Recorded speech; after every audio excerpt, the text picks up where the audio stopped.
Great. My name's Mattie Wheeler. I'm from the University of Washington, Tacoma. I'm a recent graduate with a Master's of Geospatial Technologies.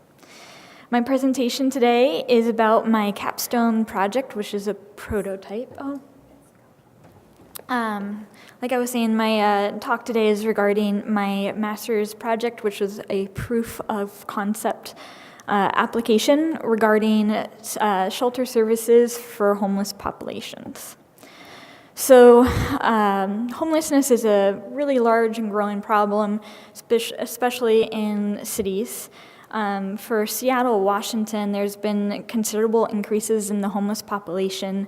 As of March of 2017, around 713,000 individuals were facing and experiencing homelessness, which is about 1.2% of the population.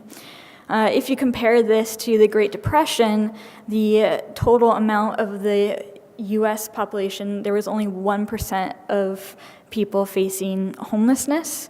So the problem is pretty severe. And it requires a multifaceted approach to kind of solve this problem moving forward to decrease homelessness. So my application focused particularly on shelters and how shelters are being used and how shelters advertise to their clients and social workers what beds they have available. That way more people can use shelters, and studies have shown that shelter utilization increases physical and mental health, access to social services that lead to permanent housing and employment, which is very important in fighting homelessness. So currently, from my research, how different states and cities advertise their shelter availability really varies. This right here is from San Diego. This was the best example I could find of a city that actually advertised what shelters had beds available. Most cities, including Seattle, don't have this for the public or for social workers. So instead, what you find happens is people are calling each shelter looking for one person to stay there, and they have to call shelter after shelter after shelter, which is very inefficient. And that doesn't take into any consideration of where this person is looking from and where they have to go to, amongst other issues.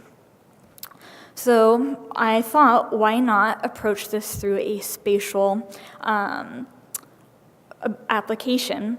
That way, the people who are looking for shelters, one, would have a sense or a context of space. They would kind of see where the shelters were that they had availability, how far they would have to travel.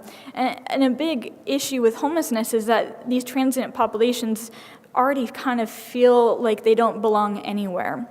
So by creating that visualization, it might increase their sense of community and space.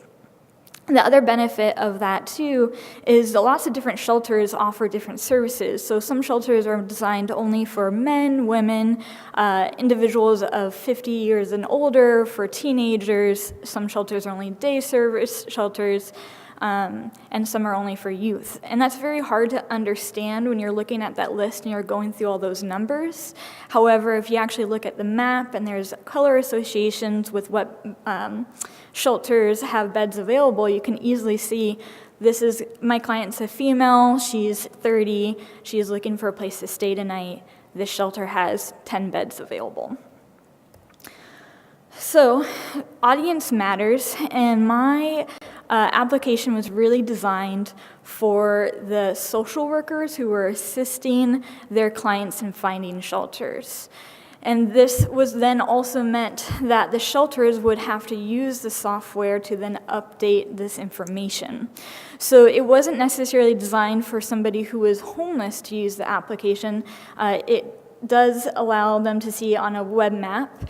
It was more designed for people who were getting trained and could actually understand how to use something like Esri Collector or Esri Web Application. There's lots of different demographics that shelters require for their clients, and I wanted the shelters to be able to provide as much information as they wanted in their view. The other thing too is I wanted the quantity of beds available to be very apparent. So that is why the symbology I chose was just to be a color circle with a number inside of it. So considerations moving forward with this project is gathering community feedback. My project was a prototype. I wasn't able to actually reach out to any city partners. By doing this, I could inquire about what type of technological capabilities they had, whether or not they required a open source product where you would probably be more likely to use Open Data Kit or Survey 123. The limitations with those technologies is that they don't really allow you to easily portray them in a visual context. For that reason, I chose Esri Collector as my prototype because it allowed me to visually portray it. It allowed me to set up inherent limitations depending on the user type. For example, the shelter workers could actually edit the features, where the social service workers were unable to edit the features. So this would be a conversation moving forward to see what resources the municipalities had. The other issue is that currently the symbology just shows you what beds are available. It doesn't display what beds are day shelters or what shelters are at capacity but do allow wait lists. So that would be future considerations working on this project. And lastly, audience and the user's feedback is very crucial. So there was lots of demographic questions I included in the form for this application. However, maybe they just don't want to use all those parts and they only think like 5 out of the 20 that I included were actually important. So doing user tests to kind of gather that information and to make this tool as usable as possible for this community and hopefully other communities too. So that's my presentation. Once again, I want to thank University of Washington, Tacoma, and my professors, Dr. Thatcher and Dr. Ricker. And does anyone have any questions?